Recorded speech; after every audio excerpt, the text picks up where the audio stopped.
Olá pessoal, tudo bom? Vamos começar aí. Deixa eu colocar o texto. Vou colocar aqui. Colar. E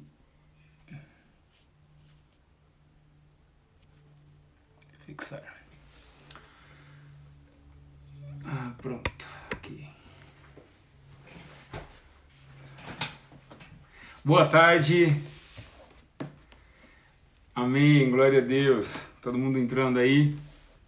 Enquanto eu vou me organizando aqui.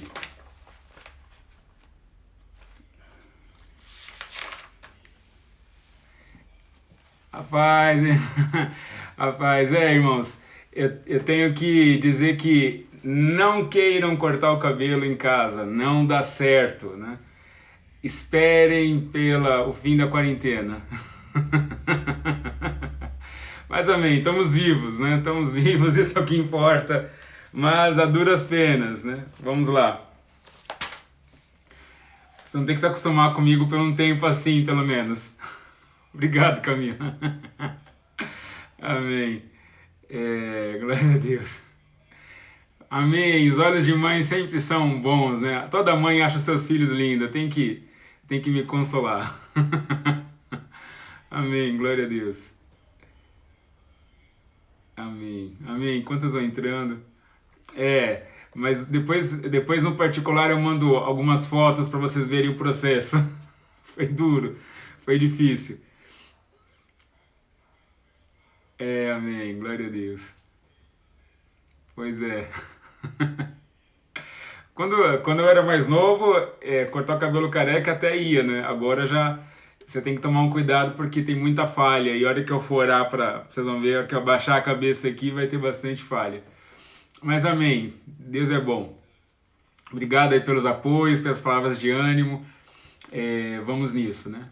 E eu acredito que faz parte daquilo que, brincando um pouco ainda, faz parte daquilo que o pastor Martim disse no domingo, né? As nossas vaidades têm que cair, então a primeira coisa que saiu essa semana foi o topete. Amém, glória a Deus. Vamos lá, irmãos. Hoje nós temos nossa live, então lembrando que nós falamos ontem, então é segunda, terça e agora é só sexta, tá? Então comigo às 15 horas, depois que terminar essa, só sexta-feira que nós teremos. Durante 3 semanas vai ser assim. E na quarta-feira, que é amanhã, nós vamos ter live também, mas vamos ter com a pastora Maristela e vai ser às 16 horas. Se você tem criança na sua casa ou conheça alguém que tenha criança, as aulas da minha esposa têm sido muito boas, muito produtivas. Ontem eles fizeram peixes, né, de bolachinha manteigada. As aulas são muito, muito maravilhosas, não tenho nem o que dizer. Mas assim, são explicativas, são profundas e ao mesmo tempo dá uma dinâmica para casa e entretenha as crianças, né? O objetivo não é entreter. O objetivo realmente é ensinar, ter uma escola bíblica e então tá travando? Não sei aí, mas o meu já sei que era do Wi-Fi. Tá. Então, assim, se você tiver criança, coloca às 16 horas, sempre segundas, quartas e sextas, às 16 horas aqui no site da igreja, na página da igreja pelo Instagram, tá bom? Então vamos lá, eu acredito que todos já entraram, vamos orar ao Senhor, vamos fechar nossos olhos, vamos orar pela palavra dessa tarde. Senhor, nós louvamos a Ti, Te agradecemos, pedimos que Tu estejas, ó Pai amado, abençoando o Teu povo, levando-os, ó Pai amado, a um entendimento, a uma verdade, que a Tua palavra, Senhor, seja uma palavra, ó Pai amado, para este tempo oportuna. Deus, nós oramos a Ti e pedimos que Tu venhas com todo o Teu querer, com toda a Tua graça sobre os Teus filhos. Pai, nós pedimos que nossas mentes estejam abertas, tudo aquilo que seja empecilhos, obstáculos, sejam tirados de nossas vidas e que tenhamos, ó Pai amado Senhor, uma terra boa em nossos corações, para que a Tua palavra entre, cresça e dê frutos. Em nome do Senhor Jesus. Amém. Glória a Deus. Amém pela Venilza, que está aqui hoje. Deu tudo certo, né? Ela está trabalhando conosco, está acompanhando conosco, não está trabalhando hoje. Amém. Glória a Deus, irmãos.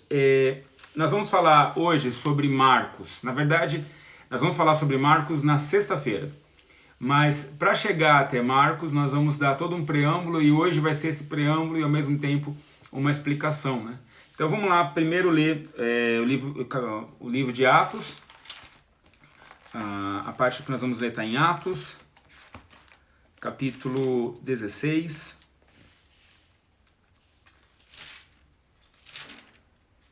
Atos, capítulo 16, versículo de 36 a 39.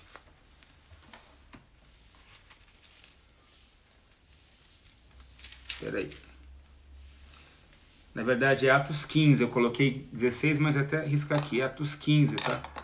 Deixa eu riscar que tá errado aqui. Eu coloquei Atos 16 aí, mas é Atos 15. Atos 15, de 36 a 39. Diz assim: Alguns dias depois, disse Paulo a Barnabé: Tornemos a visitar nossos irmãos por todas as cidades em que já anunciamos a palavra do Senhor, para ver como estão. E Barnabé aconselhava que tomassem consigo a João, chamado Marcos, mas a Paulo parecia razoável que não tomassem consigo aquele que desde a Panfilha se tinha apartado deles e não os acompanhou naquela obra. E tal contenda houve entre eles que se apartaram um do outro. Barnabé, levando consigo a Marcos, navegou para Chipre. Vamos agora para Atos, capítulo 9. Atos, capítulo 9, versículo de 1 a 5. Aí, Atos de novo, capítulo 9, versículo de 1 a 5. Vamos lá. E Saulo, respirando ainda ameaças e mortes contra os discípulos do Senhor, dirigiu-se ao sumo sacerdote e pediu-lhe cartas para Damasco, para as sinagogas, a fim de que, se encontrasse alguns daquela seita, quer homens, quer mulheres, os conduzisse presos a Jerusalém. E indo no caminho, aconteceu que, chegando perto de Damasco, subitamente o cercou um resplendor de luz do céu. E caindo em terra, ouviu uma voz que dizia: Saulo, Saulo, por que me persegues? E disse: Quem é Senhor? E disse o Senhor: Eu sou Jesus, a quem tu persegues. Duro é para ti recalcitrar contra os aguilhões. Como eu falei, nós vamos falar sobre Marcos. E num determinado momento das viagens missionárias de Paulo, junto com Barnabé ainda, cria-se então uma expectativa de qual seria a comitiva, né? Qual seria as pessoas que iriam acompanhar essa viagem missionária. Parece que eles estavam fazendo alguma coisa aventuresca, algum tour, parecia que eles estavam fazendo alguma coisa mais em benefício do ativismo da carne, obra propriamente no sentido em si, né? Fazer coisas, mas na verdade não. O que nós estamos vendo aqui é que havia uma direção de Deus, havia um propósito de Deus que o Evangelho, a palavra, avançasse. E cada peça, cada pessoa, ela era responsável por um detalhe, por algo dessa viagem missionária. Assim como na obra do Senhor não existe ociosos, na obra do Senhor não existe espectadores. Todos somos chamados a ser participantes. Todos somos chamados a fazer parte do sacerdócio, né? O sacerdócio ele era composto por várias atividades, haviam turnos no Velho Testamento de sacerdotes que se revezavam na adoração, no louvor, na manutenção do tabernáculo. E quando nós somos chamados a esse sacerdócio, ainda no Novo Testamento, nós percebemos que esse sacerdócio não perdeu o seu princípio. Como nós sempre temos falado, Deus ele não trabalha de improviso. Não é coincidência as coisas acontecerem. Todas elas são movidas por princípios relacionados à natureza de Deus. Deus ele é imutável, ele era o mesmo ontem, hoje e eternamente. Então todas as coisas que ele faz e todas as coisas que saem da boca de Deus, todas as palavras que saem da boca de Deus, todos os seus atos, eles são baseados em sua própria natureza, em seu próprio princípio. Não é possível desconsiderar uma coisa da outra, ou dizer Deus está trazendo coisas inéditas que possa trazer novidades, sem que antes ele já tenha mostrado que ele já agiu dessa forma ou dessa maneira. Ou todas as coisas inéditas que ele traz, como Isaías fala, né? Aquilo que não chegou aos nossos olhos, nem aos nossos ouvidos, nem ao nosso coração, são as coisas que o Senhor tem para nós, né? Que são os inéditos de Deus, todas elas, ainda assim, quando acontecem, elas têm a ver com a natureza de Deus e evidencia essa natureza de Deus divina, única, irreconhecível e irresistível.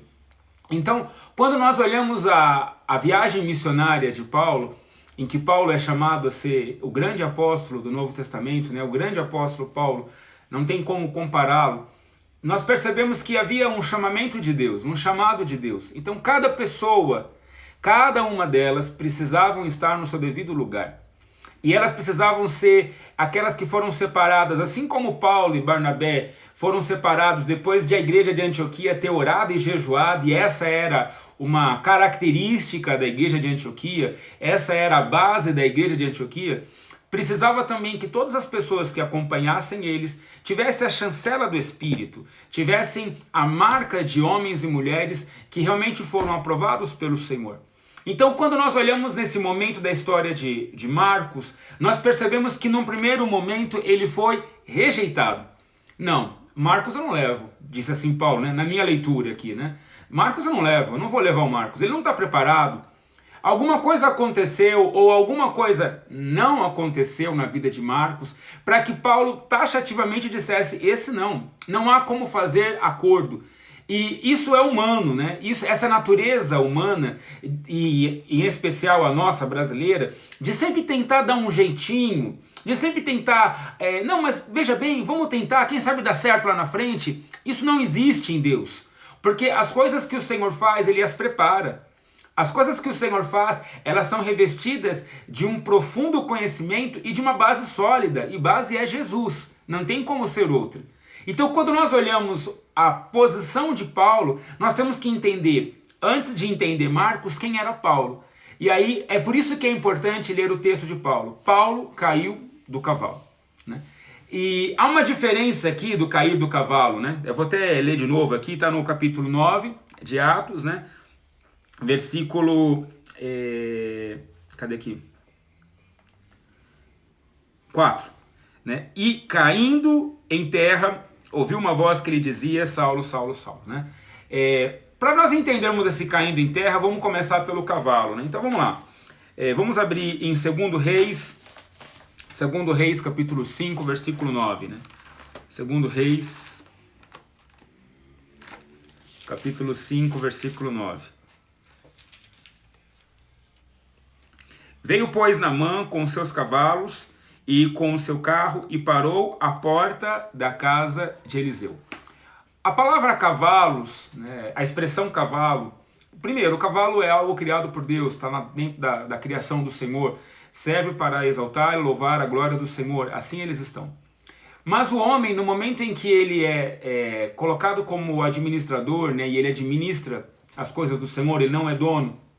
Nós usamos as coisas do Senhor, mas Deus é dono de tudo. Então, quando o homem ali, ele começa a usar o cavalo ele toma um outro sentido. Ele deixa de ser coisa criada por Deus, e isso o tempo todo nós vemos quando o homem entra, né, na parada. Quando ele aparece na digital, ele muda completamente o sentido das coisas. Então, quando nós olhamos a figura do cavalo, ele é um animal criado pelo Senhor e tem o seu propósito para adoração a Deus.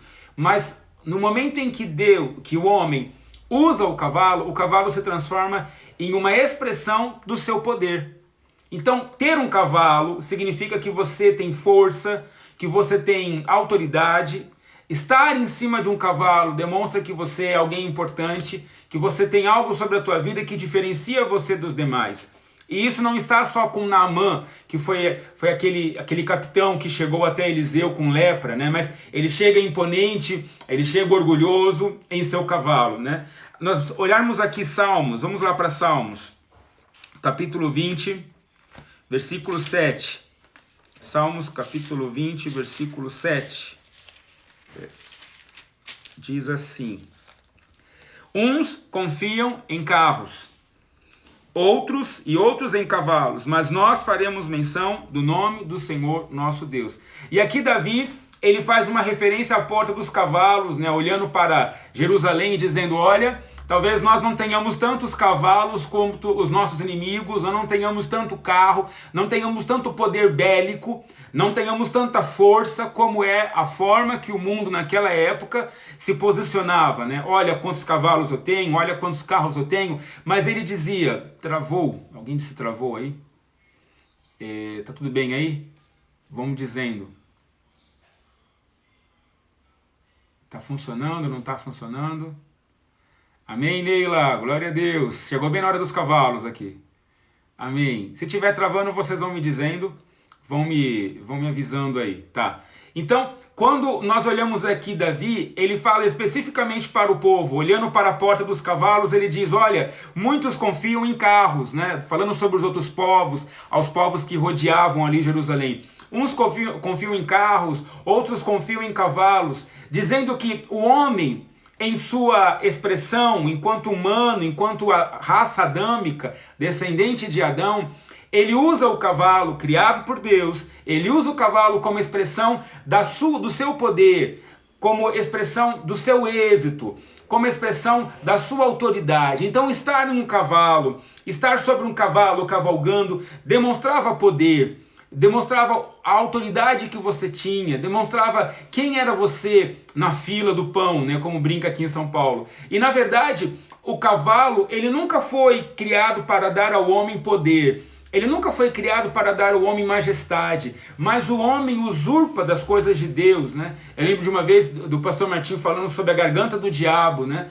Que aquilo era tão bonito, tão maravilhoso, que nunca poderia ser a garganta do diabo, mas a garganta de Deus, porque expressava e mostrava a glória do Senhor. Mas todas as vezes que nós, homens, carnais, descendentes de Adão, entramos e pisamos na natureza, nós usurpamos aquilo como se fosse nosso. Então o cavalo, ele tem essa expressão de autoridade, ela tem a expressão daquilo que nós não somos diante de Deus, mas queremos ser, de nos colocarmos no centro de todas as coisas. Então o interessante da história de Marcos tem que ser visto antes, porque quando nós lemos lá João 12, 24, e aí vocês vão entender por que é importante Marcos não ter ido nesse primeiro momento. Então vamos lá, João capítulo 12, versículo 24, diz assim, ó: na verdade vos digo, que se o grão de trigo caindo em terra...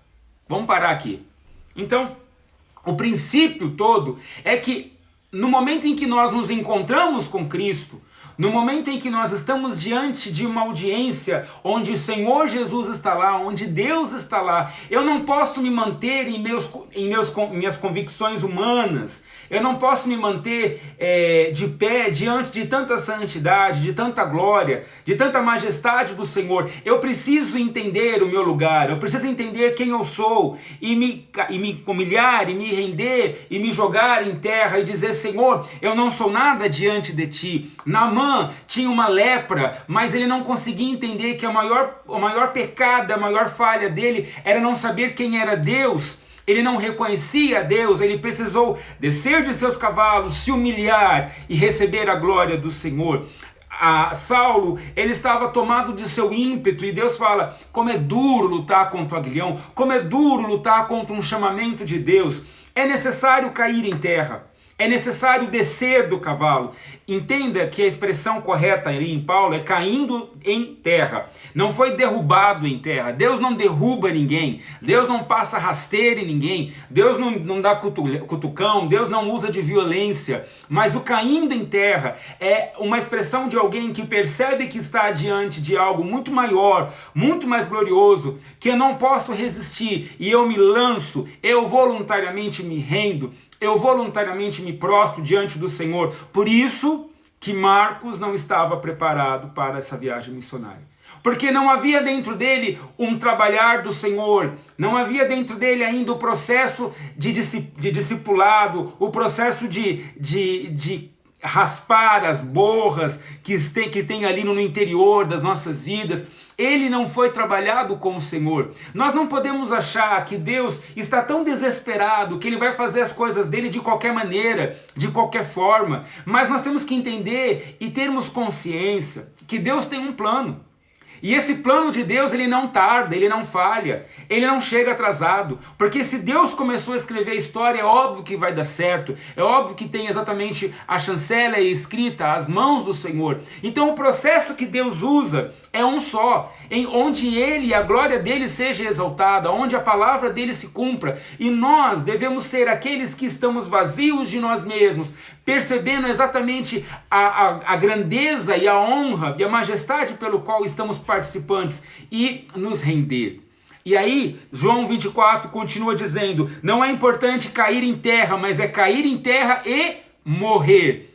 E aí nós vamos tratar os 3 personagens, né, os 4 contando com Davi. Primeiro vemos Naamã. Naamã com sua lepra. A lepra é referência sobre pecado, referência sobre distante de Deus, sobre aquilo que está separado do Senhor. Ele percebe que há uma oportunidade de chegar e encontrar a cura, encontrar a salvação para a sua vida, mas isso não é segundo a sua convicção humana, não é segundo o seu intelecto de homem, não é segundo a forma como você acha que as coisas têm que acontecer. Então ele não entendia a lógica do Rio Jordão, mas a lógica de Deus é que Deus não precisa das coisas para derramar o poder dele. Ele não precisa estar no rio mais limpo para curar uma lepra, mas ele precisa estar naquele momento para que algo aconteça. Deus não precisa de coisas, de subterfúgios, de preparo, mas ele precisa ser invocado, ele precisa estar, assim como Elias, que não está aqui, mas no momento que ele fala, joga água em cima das madeiras, muita água,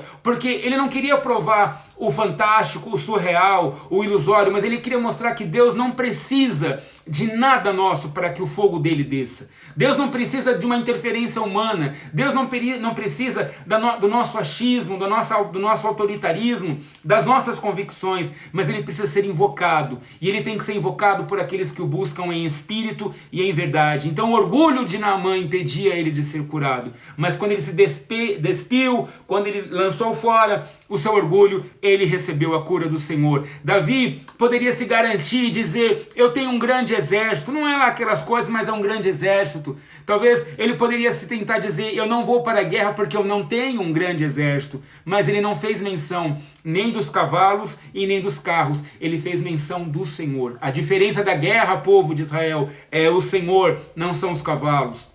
E, por fim, falando sobre Paulo, né? Paulo estava ali perseguindo aos cristãos, mas ele estava perseguindo algo que estava dentro dele. Ele queria saber no fundo quem era esse Jesus. Ele queria saber que raios de Jesus é esse que cura. Eu tenho certeza que ele não é nada disso. E quando ele se encontra com esse Jesus, assim como todos os outros que se encontraram, e assim como você, um dia, se você já se encontrou ou vai se encontrar, nós temos que cair em terra. Nós temos que descer do nosso cavalo, nós temos que descer das coisas que nós colocamos em nossas vidas, achando que Deus precisa delas de alguma forma. E quando cairmos em terra, nós temos que olhar para o princípio do trigo. Eu devo morrer. Não é morrer uma morte física, mas é morrer na minha natureza humana, é morrer no meu orgulho, é morrer no meu achismo, é morrer na forma como eu processo, na forma como eu quero me impor. É muito natural do jovem, eu não quero bater nesse lado, mas eu vou deixar o gancho para Marcos, né, porque ele era jovem. O grande problema do jovem é ele achar que ele descobriu o mundo e dizer, eu sei exatamente como tem que ser feito, vocês não sabem de nada. E isso é uma característica, uma evidência da descendência adâmica, da nossa natureza carnal. Quando Sulamita procura saber aonde está o amado dela, ela vai buscar conselho, ela vai buscar apoio naqueles que um dia já estiveram com esse amado, e ele diz, segue as pegadas dos pastores. Existe um caminho a ser trilhado. Nós não podemos ignorar o fato de que Paulo não recusou Marcos porque Paulo tinha um grupo seleto de amigos, tinha uma coisinha separada. Às vezes ficamos pensando, por que o pastor não me chama? Por que eu não estou sendo selecionado? Por que eu não faço parte do Green Team? Como se isso existisse no reino de alguma forma. Nós temos que compreender que todos nós temos que ter a chancela do Espírito. O Espírito tem que testificar de nós. E se nós não estamos descendo do cavalo, e se nós não estamos caindo em terra, e se nós não estamos morrendo como a semente do trigo, não tem como ser frutíferos, como eu falei ontem. Não tem como darmos frutos, não tem como simplesmente dizermos, Senhor, usa-me. né?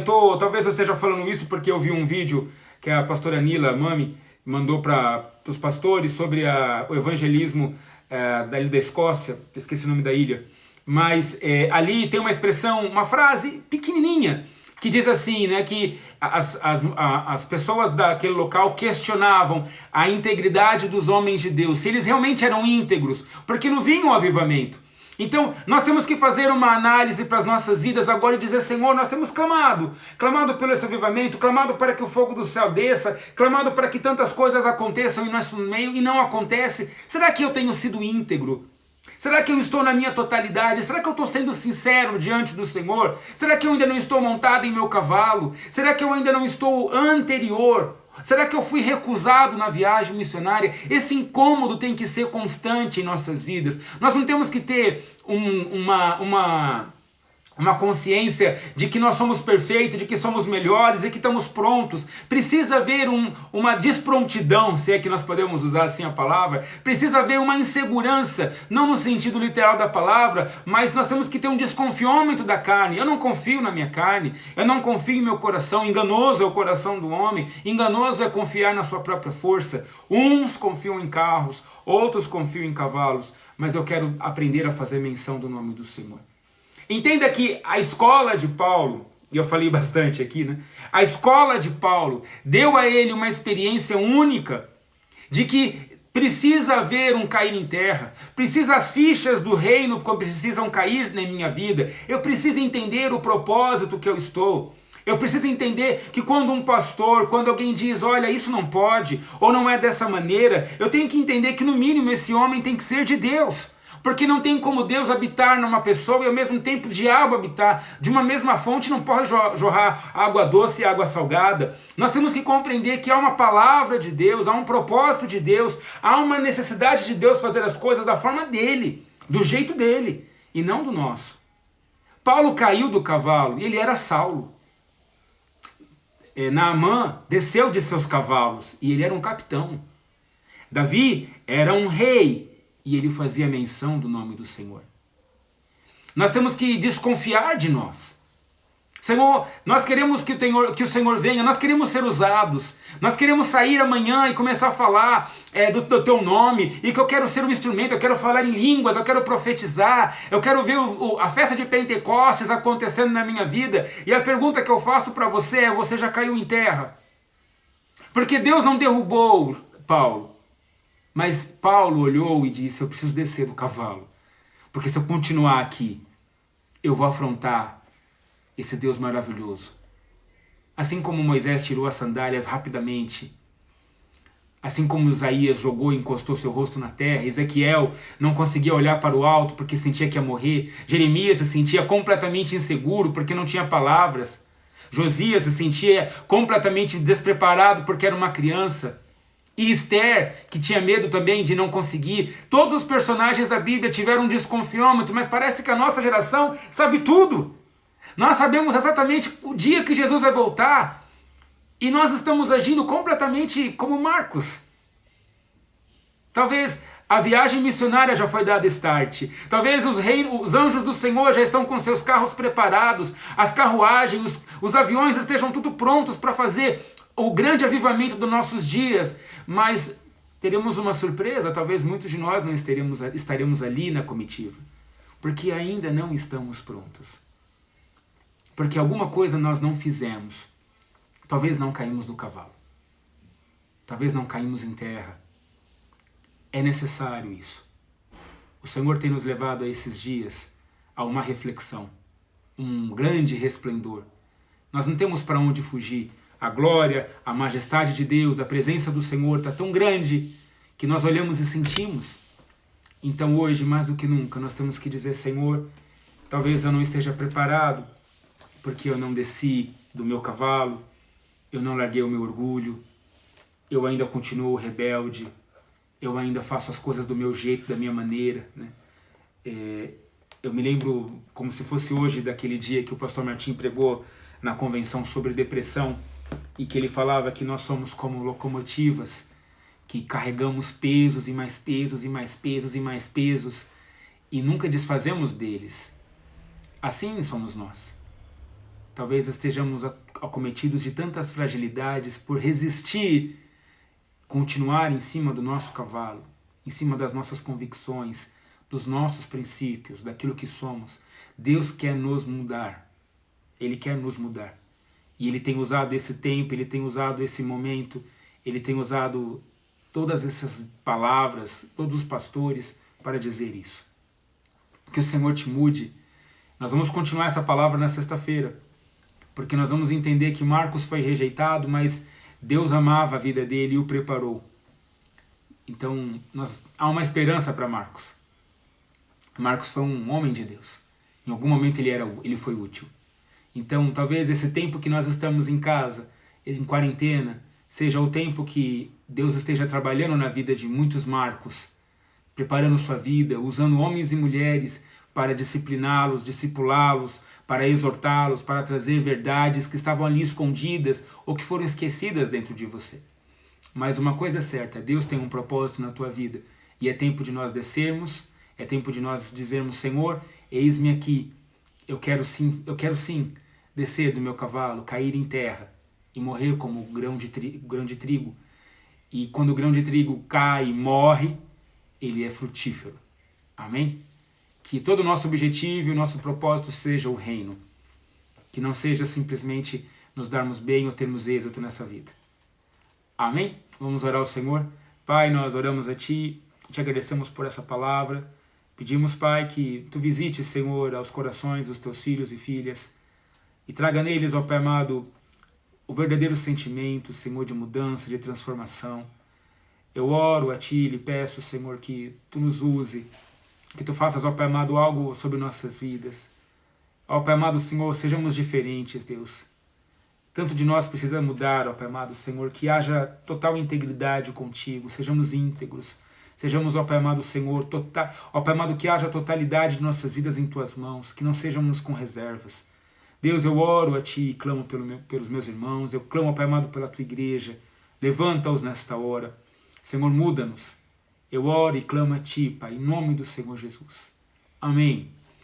Amém. Eu vou depois, se salvar esse vídeo aqui, eu vou colocar ele também, como eu coloquei o de ontem. E eu vou ver se eu consigo colocar o vídeo que eu falei para vocês, que fala desse avivamento na Escócia. É muito bonito, né? Ele fala da história de Donald Trump, na verdade, do presidente dos Estados Unidos, mas a forma como o pastor ali da Batista, ele conta, é muito bonita a história, é linda, é verídica. Eu vi essa matéria depois pesquisando na Fox, na CNN dos Estados Unidos. Então é uma história muito bonita, que vale a pena nós entendermos o porquê dos porquês, né? E aí nós vamos entender como Deus trabalha, né? Um dia, conversando com a minha irmã Neila, ela falou sobre uma visão de um bordado, né? Eu nunca esqueci disso, eu vou falar aqui rapidamente, né? Quando você vê um artesão fazendo bordado, nós olhamos do avesso, né? E não entendemos nada, não conseguimos ver nenhuma beleza naquilo está do avesso, mas o artesão ele faz com tanta habilidade, tanto usando a linha quanto a aplicação dos furos, que ele sabe exatamente o que ele está fazendo, né? O desenho que ele quer fazer. E quando ele vira, para que nós olhamos ali a obra terminada, é lindo o trabalho de um artesão de bordado, né? Porque realmente ele sabe do que está fazendo. Nós não compreendemos a forma como Deus tem trabalhado, mas Ele tem total destreza nas coisas que Ele faz, porque Ele é o Senhor. Amém? Deus te abençoe, espero que salve esse vídeo e nos vemos na sexta-feira agora. Amanhã, só a pastora Maristela às 4 horas. Um abraço, até mais.